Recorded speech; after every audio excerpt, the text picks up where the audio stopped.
Pour la nouvelle saison de Drôles de vidéos, nous envoient bien leur Stilton, on connaît même pas ça. Les Suisses nous envoient bien leur fromage, même s'il est plein de trous. On devrait leur envoyer notre fromage Petit Québec.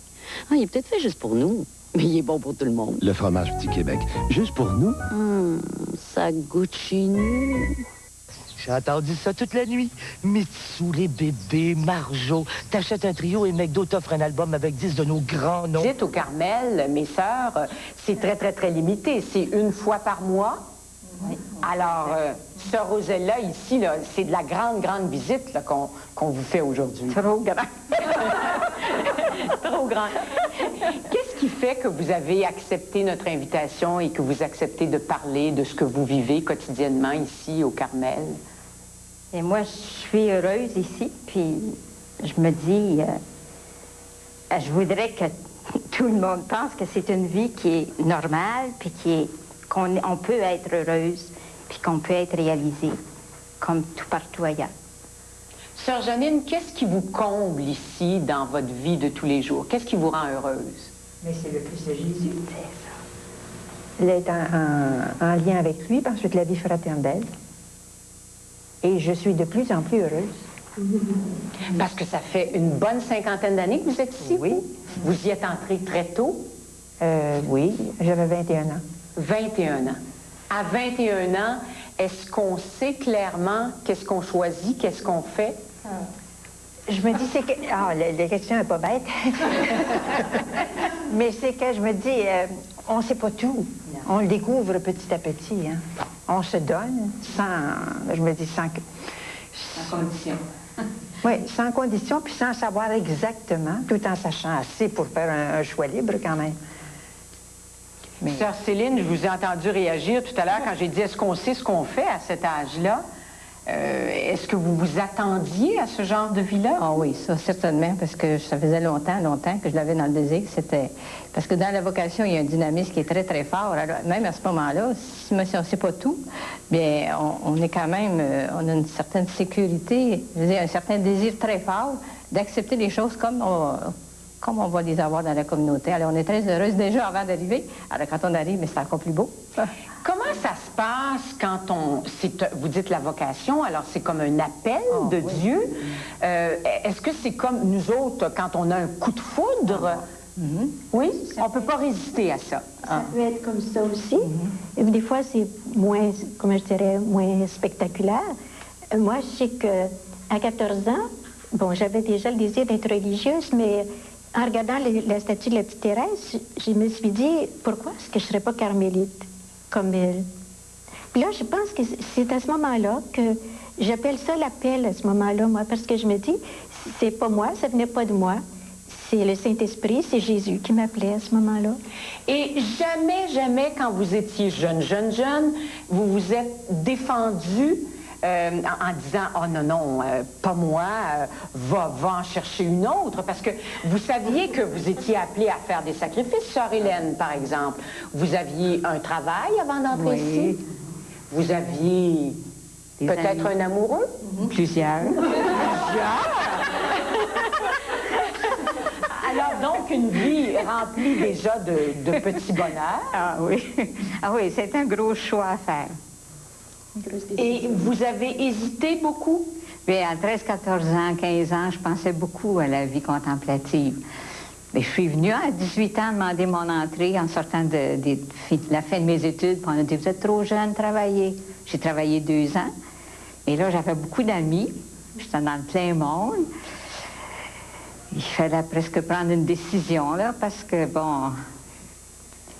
Là, je suis entrée plus dans la foi, moins d'enthousiasme qu'à 15 ans ou 16 ans. Mais c'était vraiment ça que je sentais que le Seigneur voulait de moi. Alors, j'ai brisé les obstacles. J'ai donné le... J'ai pas regretté. Ah non, c'était vraiment ma vocation. Et pendant toutes ces années-là, 10 ans, 15 ans, 20 ans, 40 ans dans un Carmel, est-ce qu'il y a des moments de remise en question?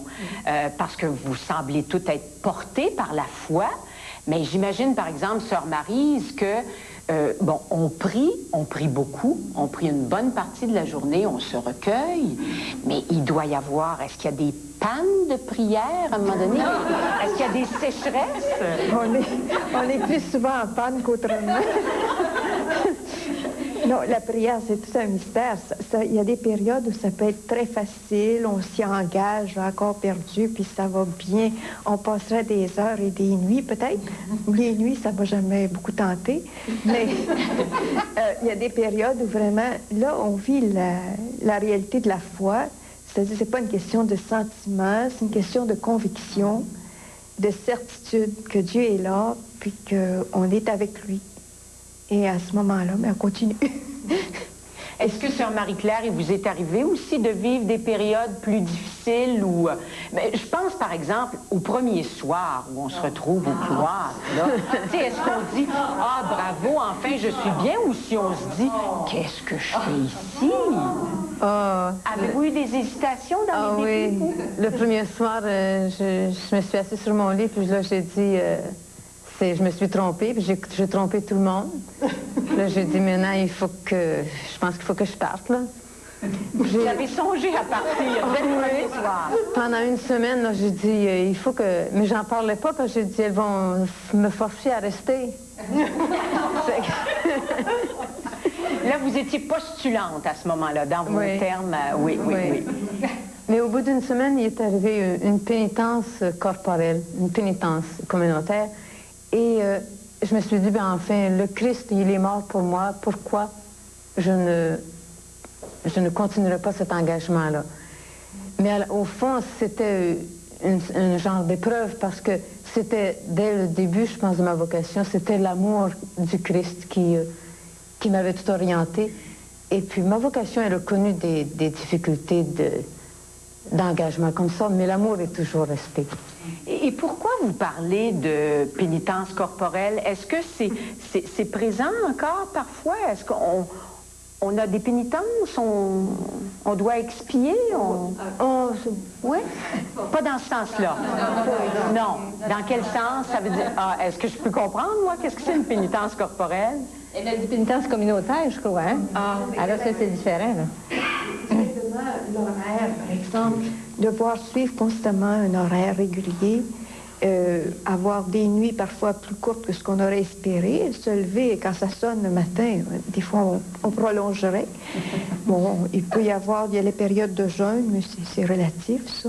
Il y en a des périodes de jeûne pour tout le monde? Oui, mais ça correspond à la santé de chacune, aux capacités de chacune, c'est pas tout minuté ou mesuré ou contrôlé. Mais c'est certainement pas pour expier. C'est-à-dire, je m'explique mal, au sens, c'est une participation, bien sûr, à la fois à l'œuvre du Christ pour le salut du monde, puis aussi, ça prend la dimension de communion. Par exemple, si on jeûne, on pense souvent aux personnes qui n'ont pas à manger. Alors que nous autres, vraiment, on a toujours tout ce qu'il nous faut, et puis il y en a tant qui meurent de faim.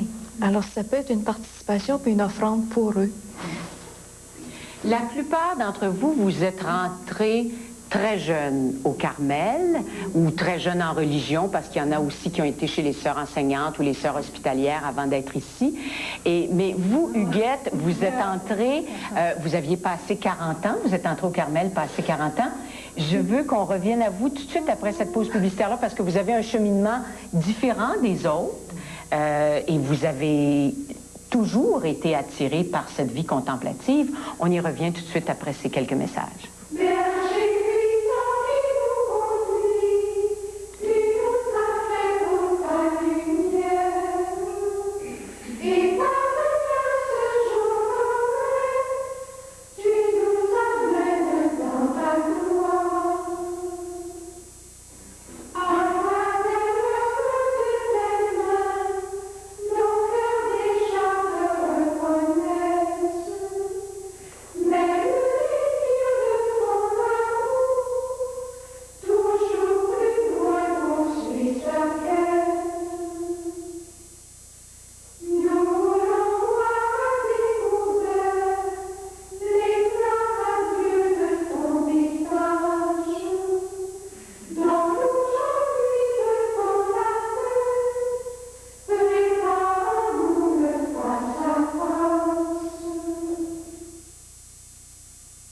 clair, parce que je n'ai pas su toute la vérité tout à l'heure. Parce que quand on disait que vous avez été hésitante les premiers soirs et la première semaine et tout, vous étiez allée assez loin. Vous aviez même préparé votre...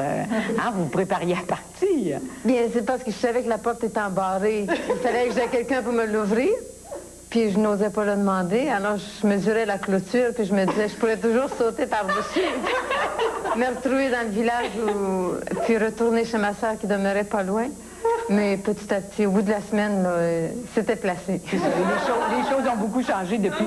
Alors, Sœur Huguette, à plus de 40 ans, vous prenez la décision d'entrer ici. Vous aviez 2 grands garçons et vous aviez des petits-enfants. Oui. Comment ça s'explique, ça? Oh, c'est une longue histoire d'amour. Moi, je me dis, raconter mon histoire, c'est raconter l'amour que le Seigneur a eu pour moi tout au long de ma vie. Moi, je pense que les premières fois que j'ai pensé à la vie religieuse, j'avais peut-être 8 ans, 9 ans. Et puis, parfois, on restait à la campagne, et puis j'aurais voulu aller à la messe le matin, puis maman disait, c'est pas possible. Et je me disais, moi, quand je serai grande, je vais prier à mon goût. Alors, ceci a fait son chemin. Et puis, je suis allée à l'école chez les filles de la Charité du Sacré-Cœur tout le temps de ma vie, de mon enfance, mon adolescence, puis tout ça. Et à chaque vendredi, on nous expliquait l'Évangile du dimanche. Et lorsqu'on arrivait sur l'Évangile du jeune homme que Jésus se mettait à le regarder, pour moi, ça a toujours eu le même sens. C'était « Veux-tu toi aussi me suivre ?» Alors, je n'ai jamais été capable d'interpréter cet évangile autrement que comme ça. Alors, je suis rentrée à 16 ans chez les filles de la Charité du Sacré-Cœur, une communauté enseignante, la communauté des sœurs qui m'enseignaient. Et puis, avant de faire profession perpétuelle, je dis, moi, je voudrais avoir une vie où on serait consacré uniquement à la prière. Alors, j'avais fait un essai au Carmel de Montréal. Bon, les circonstances ont fait que ça n'a pas abouti. Je suis sortie. Et puis, peu de temps après, j'ai rencontré un veuf qui avait 2 enfants. C'est comme ça que je suis mère et grand-mère. Alors, on s'est mariés. Et puis, vous savez, nos pensées ne sont pas toujours les pensées du Seigneur. 9 mois après, mon mari se noyait. Alors, je suis restée avec les 2 enfants que j'ai élevés de tout mon cœur. Et puis, j'essayais de leur donner le plus de sécurité possible, puis tout ça. Mais au fond de moi, je me disais, oh, le Carmel, c'est vraiment ça. Mais je me disais, il ne faut pas que les enfants en aient connaissance, parce qu'il ne faut pas qu'ils pensent que, là qu'ils sont trop, puis que moi, j'ai envie d'aller ailleurs. Alors, j'ai essayé... Oui. Alors, j'ai tout camouflé ça le plus possible devant eux. Mais vous savez, les enfants, ça a l'oreille fine, puis parfois, ils m'avaient entendu parler du Carmel, alors ils se doutaient qu'il y a quelque chose. Mais ça a duré 20 ans.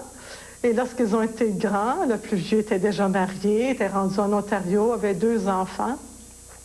La plus jeune était étudiant à l'université, était en train de faire sa maîtrise, alors il était parti de la maison lui aussi. Vous avez choisi là, un bonjour, je suis allée au Carmel de Denville, parce que moi, je suis du Carmel de Denville. Et puis, il y avait là une petite prieure qui est ici, présentement, et puis qui m'a dit... Sœur Thérèse Marguerite. C'est ça.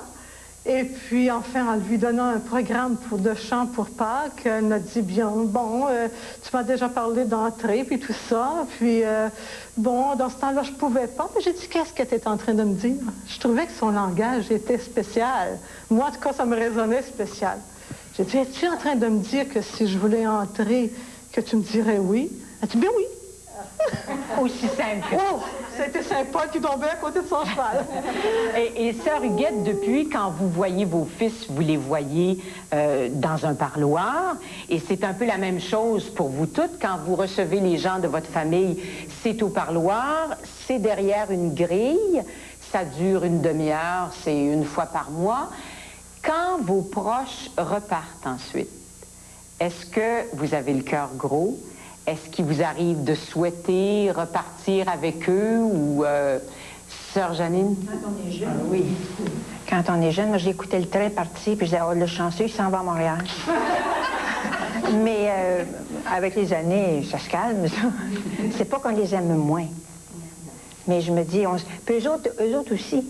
ils sentent, je veux dire, qu'on est heureux, puis ça les rend heureux. Moi, je disais à mon père qui était bœuf, si je partais me marier à Vancouver, vous me verriez encore moins. Oui, la grille, on dirait qu'on ne la voit plus. Elle n'est pas une séparation, je dirais, avec notre famille. Est-ce que vous pouvez leur écrire? Est-ce que vous pouvez leur téléphoner? Exceptionnellement. Oui, le téléphone, c'est plutôt exceptionnel. Et Sœur Madeleine, qu'est-ce qui vous permet d'aller à l'extérieur? À quelle occasion avez-vous la possibilité de sortir du Carmel? Ça se présente pas très souvent. Parfois, si on a besoin au point de vue santé. Pour aller voter. Pour aller voter et pour des raisons de santé. Oui. S'il y a un deuil dans votre famille, s'il y a un décès? Bien, pour le père et la mère, on peut sortir avant qu'ils meurent pour les préparer des fois. Ils sont heureux de voir leur fille aussi. Hein. Ça, c'est seulement depuis quelques années. Oui. Est-ce que vous souhaitiez, vous, Sœur Hélène, qu'il y ait un adoucissement de certaines règles? Est-ce que vous trouvez qu'il fallait pouvoir respirer un petit peu plus au Carmel? Ou si vous étiez bien là-dedans? Non, surtout que les années ont... Non, moi, je peux pas dire que... Mais on se trouve bien. Ce qui a été, comment je dirais, changé, là, c'est pas l'essentiel de notre vie, hein. C'est seulement des conditions extérieures comme ça, là. Et puis, moi, personnellement, j'étais heureuse, même si c'était assez rigide, comme, par exemple, la grille, tout ça. Mais...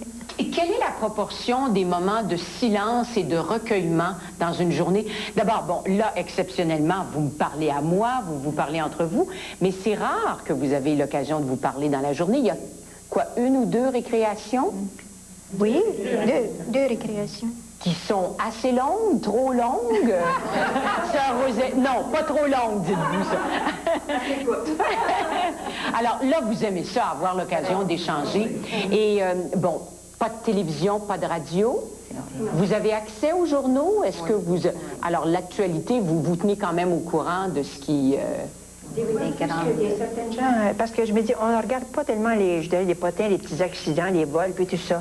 Mais les grandes intentions internationales, là, je me dis, ça nourrit notre prière. Et puis, je me dis, on est en communion avec ces gens-là, parce qu'on est quand même dans le monde. Même si on est retiré du monde, on est quand même dans ce monde. Et bon, vous êtes, vous dites on est quand même dans le monde, mais vous êtes les carmélites plus en retrait, derrière la grille. Mais il y a Sœur Céline qui est ici, qui est, on appelle ça une sœur qui est à l'accueil. Vous êtes à l'accueil et vous êtes de l'autre côté de la grille. D'ailleurs, quand on est arrivé tout à l'heure, vous m'avez serré dans vos bras, vous m'avez fait la collade, vous m'avez souhaité la bienvenue. C'était chaleureux. Ça changeait même la perception que je pouvais avoir. Tu sais, je pensais que c'était un endroit tellement sérieux que je me disais peut-être l'accueil va être froid, mais non, il a été très chaleureux. Et on va faire une courte pause et je reviens avec vous parce que vous êtes à la fois dans le Carmel, à la fois un peu à l'extérieur. Vous avez un contact avec plein de gens qui viennent vous voir et je voudrais qu'on en parle tout de suite après ces quelques messages.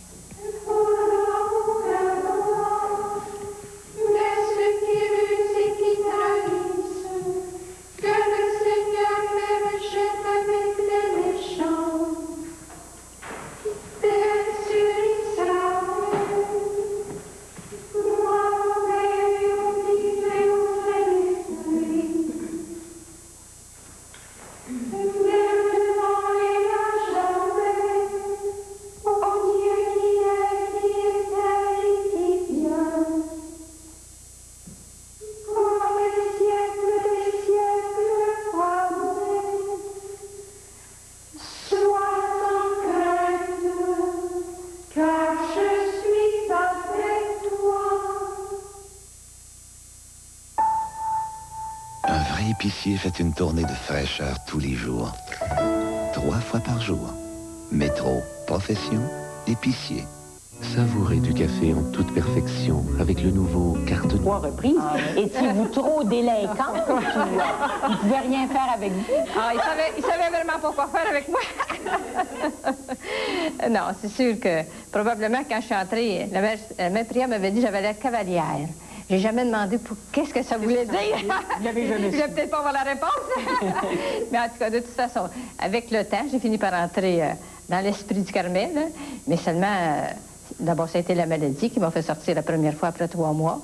Je suis revenue au Carmel 5 mois après. Mais encore, j'ai repris mon postulat, j'ai repris le noviciat, mais il y avait quelque chose qui n'allait pas. Hein. J'étais faite problème pour le Carmel parce que j'aimais beaucoup, beaucoup le Carmel. Pour moi, le Carmel, c'était toute ma vie. Il me semble que le bon Dieu m'appelait là, j'étais tellement... Mais comme ça n'allait pas au cloître, il a fallu que je parte. Hein. Alors, je suis partie, puis quelques mois après, j'étais toujours... Moi, je reste près du Carmel. Alors, j'étais toujours rendue ici. À un moment donné, la mère Priya m'a dit, est-ce que nos sœurs externes ne vous ont pas dit qu'elles aimeraient vous avoir avec elles? Oh, ben, c'était toute une révélation, hein? Mais les sœurs ne m'avaient pas dit ça. Elles me voyaient un peu à l'accueil, hein? Un peu beaucoup à l'accueil. Alors à l'extérieur de la grille, là. Oui, à l'extérieur de la grille, mais c'est la même vie, religieuse, c'est la même vie carmélitaine. On a les mêmes heures de prière, mais seulement que ce service extérieur, puis après ça, c'est qu'on est beaucoup fait partie de la communauté entièrement. Les sœurs, maintenant, nos sœurs viennent m'aider beaucoup à l'extérieur, mais seulement que c'est une vocation spéciale dans la vocation du Carmel. Oui, parce qu'il faut, je pense, je vous regardais un peu travailler aujourd'hui, il faut aimer d'abord beaucoup les gens de l'extérieur aussi, parce qu'on frappe à votre porte souvent. Oui, mais justement, la formation que j'ai eue, je pense que c'était pour ça un peu. Le Seigneur voulait m'apprendre. Il voulait m'apprendre la patience, il voulait m'apprendre la constance, il voulait m'apprendre nécessairement le respect des personnes aussi, probablement. Et puis, il voulait me dire que c'était lui qui m'avait gardé ici pour répondre aux gens que lui m'envoyait. Alors, c'est toujours une leçon parce que c'est lui qui vient. Chaque fois que quelqu'un frappe à la porte ou au téléphone, parce que ça aussi, alors c'est vraiment lui qui me les envoie. Alors, c'est en son nom que je les reçois, puis c'est pour ça que ça me comble de joie, parce que ces gens-là m'apportent beaucoup aussi, hein. Ils viennent chercher quelque chose, mais ils m'apportent beaucoup aussi. Hein. Oui, mais souvent, ils viennent vous confier, ils sont dans une période de détresse. Ah oui. C'est là, à ce moment-là, qu'il faut bien réaliser que dans ces moments de détresse, bien, on n'y peut rien. Au plan humain, on n'y peut rien. Parce qu'ils ont fait normalement tout ce qu'ils pouvaient faire à tout point de vue. Des fois, ils sont épuisés. Des fois, ils sont vraiment même agressifs. Des fois, ou bien des fois, ils sont bouleversés entièrement. Ils ne sont pas capables de parler, des fois.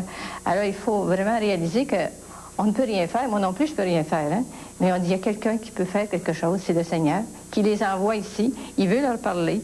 Alors, à ce moment-là, c'est qu'on essaie de se mettre en présence de Dieu, puis de demander là-dedans, dans leur détresse, dans leur situation, mais qu'est-ce que le Seigneur a à leur dire?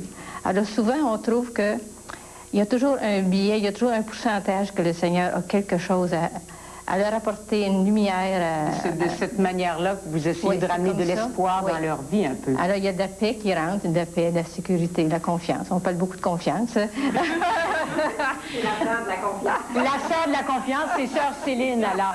Et bon, sœur Céline, elle est plus en contact, donc, avec l'extérieur que vous autres, mais est-ce qu'il y a des gens de vos proches, de vos familles, qui vous ont dit à un moment donné, est-ce que vous n'avez pas l'impression de démissionner devant les défis Parce que, bon, vous choisissez une vie de prière. On a besoin de gens qui prient, bien sûr, mais il y a tellement de choses à accomplir dans le monde extérieur.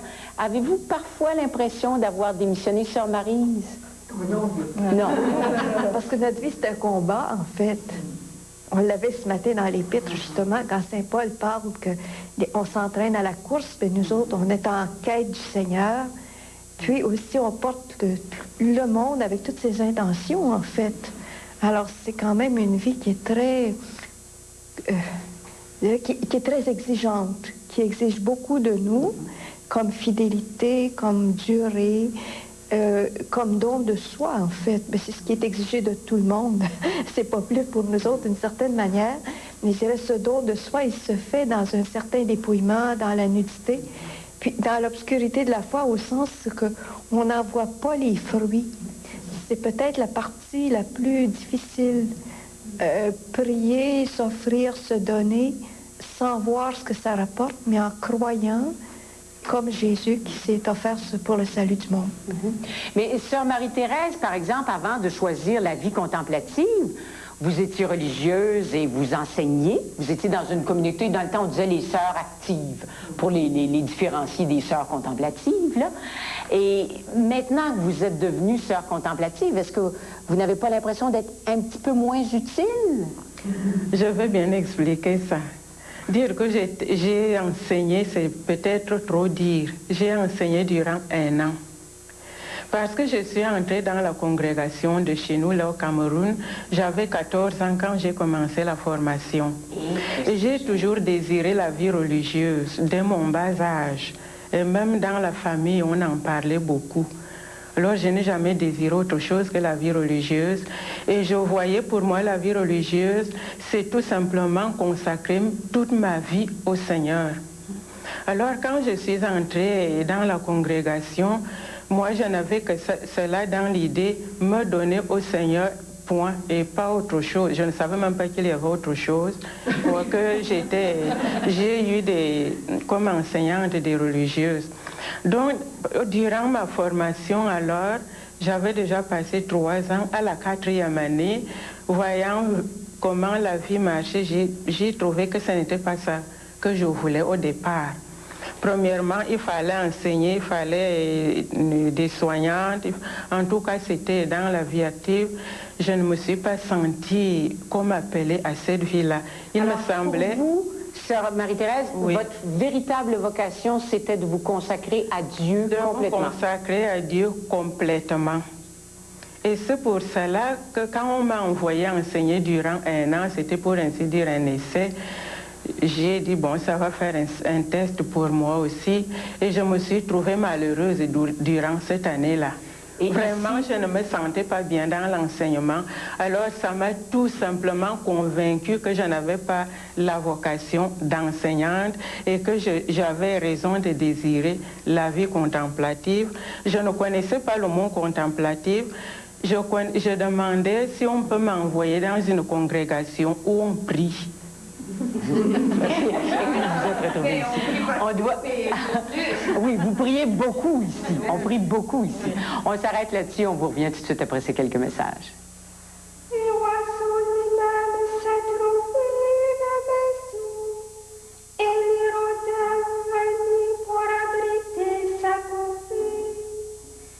Tes autels, Seigneur de l'univers, mon roi et mon Dieu, de l'amour,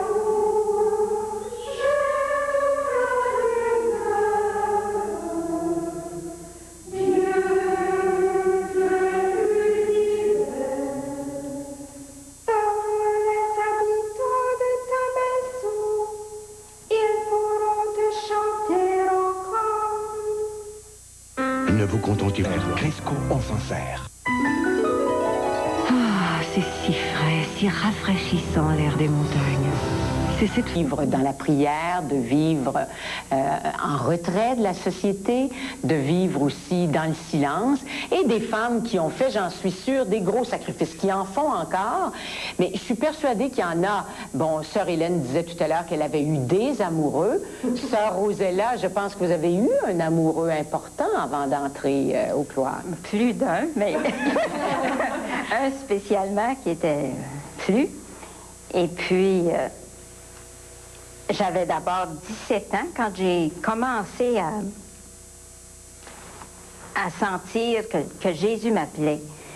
Puis là, j'en avais parlé à ma petite sœur, puis elle m'avait dit, non, non, Rosella, c'est pas pour toi. Alors là, j'étais contente. Alors j'ai recommencé mes fréquentations, puis mes amours, et puis tout en allant à l'école et tout ça. Et puis finalement... à l'âge de 20 ans, parce que je suis entrée à 20 ans chez les Sœurs Grises de Montréal, là, j'ai réalisé que pour moi, ça me prenait... un homme ne me suffisait pas. Il en aura fallu beaucoup. Et puis même ça, ça ne me suffirait pas. Alors, j'ai senti vraiment en profondeur ce vide, que j'avais besoin d'être aimée profondément pour moi. Et puis, j'avais besoin d'aimer en retour entièrement. Et puis, cet homme, moi, j'en voyais pas d'autre qu'un Dieu. Et puis, c'était Jésus. Alors, c'est comme ça que là, je suis entrée à 20 ans chez les Sœurs Grises. Et puis, cette amie a continué à espérer. Finalement, j'ai fait 11 ans chez les Sœurs Grises. J'étais infirmière, je me dévouais, je me donnais. Puis au début de la vocation, moi, je voulais simplement être totalement à Jésus. Le silence, le travail, ça m'importait peu. Je voulais être à lui, puis que lui soit totalement à moi. Et puis, petit à petit, je réalisais que ce vide en moi, bien que j'étais dans l'activité puis je me donnais, n'était pas comblé. Il y avait quelque chose qui manquait. Et puis plus ça allait, plus il y avait autre chose. Puis c'est de cette façon-là que j'ai senti que le Seigneur m'appelait. Puis moi, je disais toujours, il m'appelle à plus. Mais quoi? Alors, il fallait chercher quoi? Et plus, c'était la vie contemplative. Et plus, c'était quoi? Alors là, je me suis... les sœurs carmélites, on a reçu, moi j'étais avec ma provinciale, puis je lui disais ça. Puis même avant mes vœux perpétuels chez les Sœurs Grises, j'en avais parlé au directeur, puis il m'avait dit, ben, engagez-vous quand même, puis quand ça sera clair, bien là, vous transférez. Alors j'avais fait ça, et puis on a reçu un petit livre, Contemplation, du Carmel de Montréal. Puis ma provinciale me l'a envoyé, puis elle a dit, Rosella, tu cherches, ça fait longtemps, est-ce que ça serait pas ça? Ben, j'ai dit, c'est exactement ça. Mais il n'y avait pas de Carmel chez nous. C'était dans l'Ouest, en Alberta. Alors là, il fallait que je me trouve un Carmel. Là, j'ai fait des démarches. Et puis... C'est ce qui explique que vous vous retrouvez à Trois-Rivières maintenant. Mais est-ce que vous trouvez que l'engagement dans la vie contemplative est un engagement qui est encore plus exigeant à cause du silence que ça suppose, à cause du retrait par rapport à la vie en société quand même? Mais moi, je peux pas dire que c'est plus ou c'est moins. Pour moi, je me sens tellement bien. C'est ce qui vous convient, c'est ce qui vous rend heureuse. Que ce soit plus dur encore, ça me ferait rien. Puis, dès que je suis arrivée, le premier soir, j'ai rencontré les sœurs au parloir. Et puis, c'était la veille de la petite Thérèse, la mort de la petite Thérèse.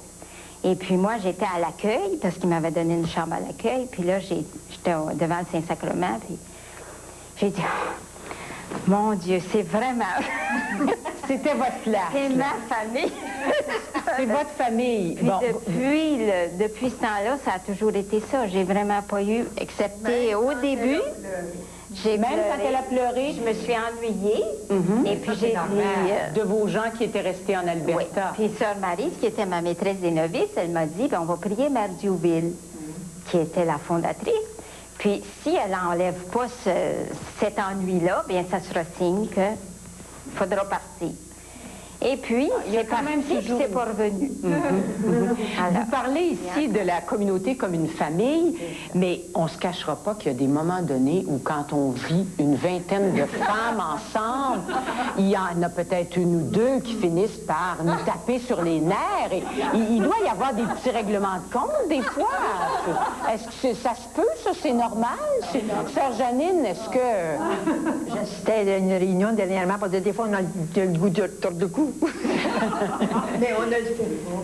Non, c'est bien, parce que vous seriez obligé de vous en confesser après.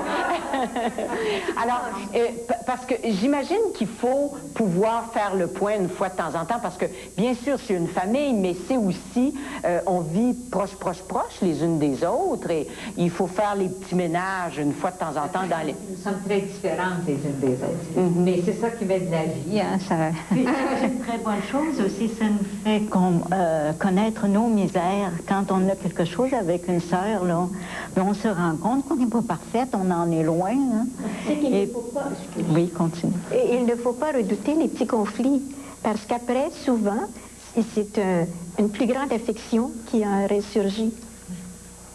Vous parlez d'affection, il y en a parmi vous, j'imagine, qui ont senti très clairement qu'elles allaient faire le sacrifice de ne jamais pouvoir être mères. Il devait y en avoir parmi vous qui avaient le sentiment maternel très développé. Est-ce que certaines d'entre vous ont trouvé que c'était un gros sacrifice à faire? C'est le grand sacrifice. Vous dites que c'est le grand sacrifice, vous? Nous sommes des femmes, hein? À un certain moment. Même quand on n'y pense pas, moi je ne pense. Au Cameroun, c'est très important, la maternité. Quand moi je suis entrée en religion, ça ne me faisait absolument rien. Mais à un certain âge, j'ai dit, tiens, ça veut dire que je ne serai jamais mère un jour. Ça m'a quand même effleuré, puis après j'ai dit, je me donne au Seigneur, et ça me console, et ça suffit. Et après... Je me suis engagée.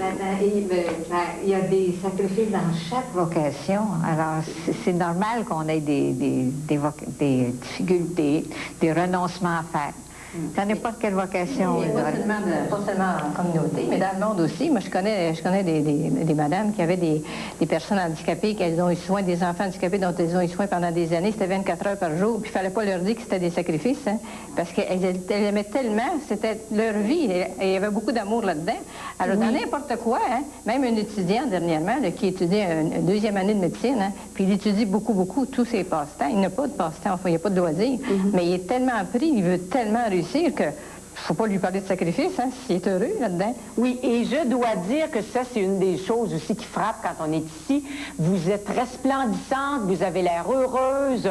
Quand vous avez le droit de vous parler, on vous entend ricaner, on sent que vous êtes bien. On va faire une courte pause et on vous revient tout de suite après.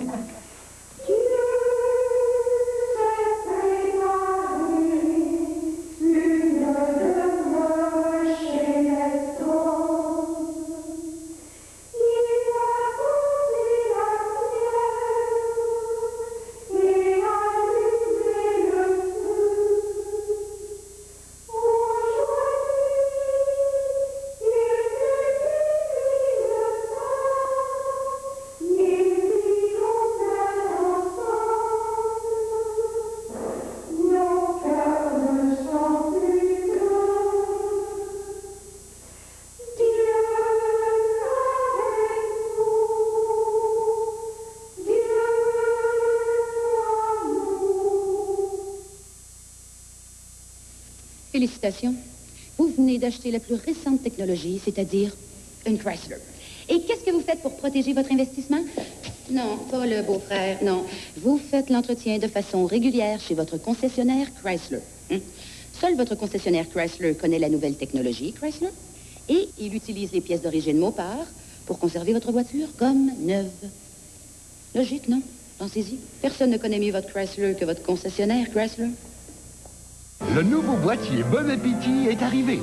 C'est vrai qu'on mange mieux avec les fiches Bon Appétit. C'est sûr, c'est lui qui cuisine.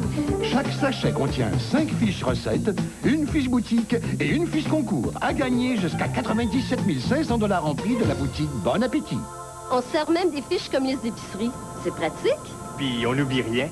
Et comme à chaque année, le boîtier est gratuit à l'achat du numéro 1 et les index avec le numéro 2. Une raison de plus pour en profiter dès maintenant. Bon appétit. C'est parfait, les enfants. On est prêts. Ça va être formidable. Nous sommes prêts. Que le spectacle commence. Je suis prête. On le répète? Quand tu veux. Êtes-vous prêts? Je suis prête, mais il manque juste quelque chose. Vous autres. Êtes-vous prêts? Ben, décollez-vous un peu. 1300 spectacles vous attendent au Québec. Profitez-en. Obtenez un passeport et vivez une foule d'émotions. Bon spectacle! Plus propre, plus vite. C'est RTL Plus. Pour les taches de doigts de la petite Julie. Vaporisez et essuyez. RTL Plus est puissant et pas besoin de rincer. Avec RTL Plus. C'est plus propre, plus vite. Et biodégradable comme tous les produits RTL. Plus propre, plus vite. C'est RTL Plus. Pour la saleté sur le barbecue. Vaporisez et essuyez. RTL Plus vient à bout des pires travaux et pas besoin de rincer. Avec RTL Plus. C'est plus propre, plus vite. Et biodégradable comme tous les produits RTL. Chef Boyardi a découvert une façon amusante de mettre vos enfants en appétit. Voici les pâtes Rue Sésame, représentant les formes de Big Bird et ses amis dans une nouvelle et délicieuse sauce, créée spécialement pour les tout-petits. Sans MGS ni agent de conservation, vous apprécierez notre délicieuse façon de les préparer et ils raffoleront de ce petit goût spécial. Mais qu'est-ce qui se passe avec toi? les pâtes Rue Sésame. Une présentation de Chef Boyardee et des mamans. Le recueillement ici au Carmel, c'est quelque chose qui est très, très, très important. Et je parlais avec certaines sœurs en arrivant tout à l'heure et j'étais étonnée de voir comme vous voulez toujours aller encore plus loin dans le recueillement. Parce que moi, déjà, je me dis, prier à la quantité de prières que vous faites à chaque jour, il me semble que pour moi, ça serait assez. Mais vous m'avez dit, sœur Céline et sœur Janine m'a dit la même chose. Quand on a notre journée de retraite, une fois par mois, et quand on a notre retraite une fois par année qui dure à peu près 10 jours, sœur Janine, vous m'avez dit, c'est comme les vacances pour nous. Oui, bien c'est quelque chose qu'on apprécie, comme les gens peuvent apprécier des vacances. Vous m'avez dit, c'est la Floride. C'est la Floride ou c'est Banff ou c'est Jasper, n'importe quoi. Mais je me dis, ça veut dire que pour nous, c'est le moment de l'année, là, où je me dis, on se retrouve face à Dieu seul. Ensuite, en solitude, nous venons à la messe, nous venons à la communauté que pour la messe. Alors, c'est difficile à dire, mais c'est beau. Et c'est un moment important pour vous. Sœur Marie-Claire? C'est très difficile parce qu'une prière, l'aridité, durer dans l'aridité, bien, c'est pas chaud en Floride à ce moment-là. Il fait tempête en Floride. Ça veut dire des fois, sœur Marie-Claire, que c'est avec, je sais pas moi, beaucoup de volonté que vous restez, que vous persistez, ou de l'amour. Plus de l'amour, parce que de la volonté, à un moment donné, elle manquerait, je pense. Tandis que de raviver l'amour, mais pas nécessairement un amour senti, mais le Christ, il est vivant. Puis l'amour entraîne... Et les vœux que vous faites en entrant ici, la chasteté, l'obéissance, la pauvreté, et les règles très strictes qui existent, vous prenez pas ça comme une sorte de corset à un moment donné? Est-ce que c'est pas quelque chose qui vous enferme, qui vous étouffe? C'est pour une plus grande liberté. Vous vous sentez libre, vous? Bien sûr. C'est pour libérer la prière. Oui, c'est ça. Ce qu'on peut nous demander comme temps de silence, comme temps de recueillement, comme retraite, enfin, ce qui vous paraît, vous, des règlements sévères, pour nous, c'est des moyens pour atteindre notre but d'être avec le Seigneur le plus possible, d'être en son intimité la plus profonde possible. Notre sœur Élisabeth de la Trinité définit la foi un face-à-face, mais dans la nuit. Bon, alors c'est une intimité avec quelqu'un de vivant, mais c'est dans les ténèbres. Oui, alors, c'est tout ça, et en même temps, bien, c'est dans la nuit. Et les périodes où vous sentez que tout le Québec ou vos proches sont près les uns des autres parce que c'est la fête, les fêtes de Noël, les fêtes de famille que vous savez exister chez vous, est-ce que ça vous donne une certaine nostalgie à ce moment-là d'être absente de ça? Les premières années, peut-être. Mais maintenant, on a tellement de joie. On est bien ensemble, nous autres. On s'aime beaucoup, puis alors, on fête, nous autres. Vous fêtez. Alors, dites-moi, chère Marie, qu'est-ce qui se passe quand on fête au Carmel? Il y a toutes sortes de fêtes. Mais par exemple, ordinairement, on prend les repas en silence avec une lecture. Bon, quand ce sont les jours de fête, ou bien si on est en silence, on se met de la musique. Et aussi, on s'accorde des repas en récréation. Alors, ça change tout le climat à ce moment-là. On chante, on compose des couplets pour souligner telle ou telle fête. Et puis, on va même se faire des petites séances, là. Là, on est toutes transformées, transfigurées, déguisées. Vous allez jusqu'à vous maquiller? Oui, même ça dépend. Beaucoup de perruques. Bon, pour créer une atmosphère quand même. Ou encore, il y a à Noël, par exemple, l'échange des petits cadeaux. Où on va se donner des bagatelles. Si on sait qu'une sœur a besoin d'un crayon, on lui enveloppe ça avec un papier recyclé, d'ailleurs. Un papier qui a peut-être eu déjà 2 ou 3 usages, et puis un vieux chou, et puis ça fait un cadeau. Toutes sortes de choses comme ça qui soulignent. On fait des décorations aussi festives. Alors, ça crée une ambiance de fête. Puis la liturgie. La liturgie, surtout. On met beaucoup plus l'accent sur la liturgie à ce moment-là. C'est qu'on est tellement au rythme de la liturgie. C'est ça qui est... Le cycle de Pâques, le cycle de Noël, l'Avent, tout ça. Et si vous sentez qu'une de vos sœurs est en difficulté, qu'elle est dans une période où sa foi est un petit peu ébranlée, vous allez la supporter? Est-ce que vous vous dites ça entre vous? Est-ce que vous vous racontez? Vous sentez ça? On respecte beaucoup, puis je pense que c'est comme ça qu'on porte notre sœur. C'est que le groupe continue de vivre autour de nous, puis ça, en tout cas pour moi, personnellement, c'est ça qui m'aide le plus. C'est que d'autres sont là, puis sont pas dans l'aridité, alors la vie continue.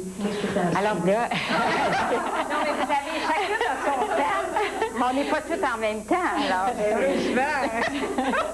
Alors vous dites la vie continue. Oui. Votre vie à vous va continuer. Elle va continuer dans le silence maintenant. On est venu un peu perturber tout ça. On vous remercie beaucoup, beaucoup de nous avoir accueillis, de nous avoir ouvert votre porte et de nous avoir ouvert le genre de vie que vous faites aussi. À bientôt. Les voisines ont dit, ben, Madame Julien, votre petite fille, elle ne sait pas qu'est-ce qu'elle fait. Elle n'est pas capable de passer 15 jours avec des personnes qu'elle connaît. Pensant à voir qu'elle elle connaît personne.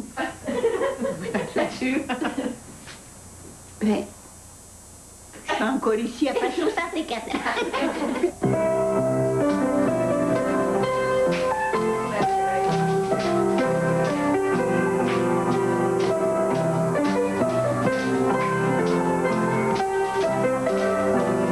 La semaine prochaine, Claire Lamarche chez les Cowboys.